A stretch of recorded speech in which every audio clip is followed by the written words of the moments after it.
Hi everyone, I'm Troy Walters from youtube.com/geekaloud. It's where I use my autism superpowers to focus in on game installs, file sizes, version numbers, all that kind of nerdy stuff that absolutely lights me up. And another thing that lights me up is getting involved in the physical community, and I do that by way of playing baseball at a local baseball club. As somebody on the autism spectrum, it's difficult out there in public sometimes, but fortunately I have a baseball buddy who's agreed to join me today on this video. Luke, thanks for joining me. I would have thought we were baseball mates because we're a step up from Buddy. I'm not.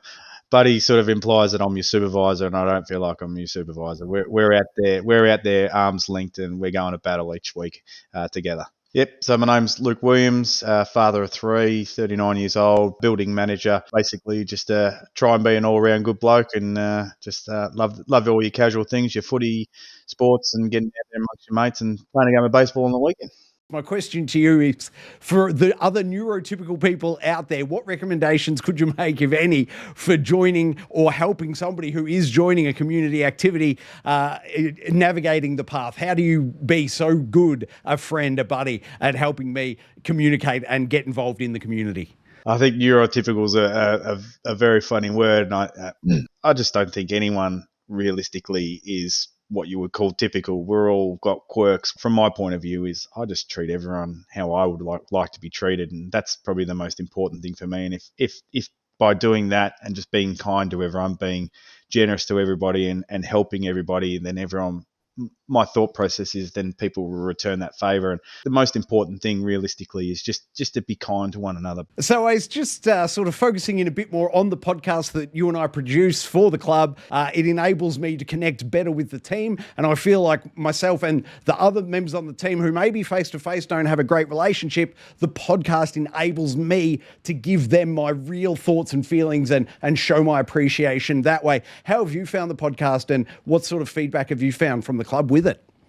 But look, the general feedback is they love listening to us.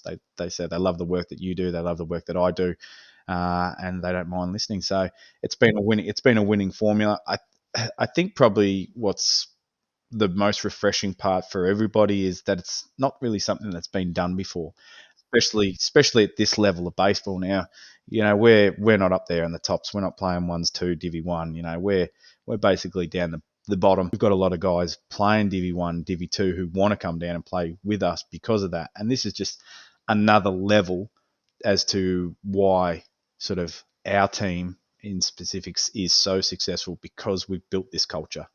So this video really is just an encouragement to anybody out there on the spectrum, maybe struggling to get back out there and get back in amongst the community. You can find great people, you can find great friends, people like yourself, Ace, to be out there and find inclusion, find a community. Any thoughts on that point? There are a lot of good people out there, and a lot of good people who are willing to take a lot of time and to help out. And realistically, it doesn't matter who you are, you're going to have some good traits. So get them out there, because you don't know what you're missing out on.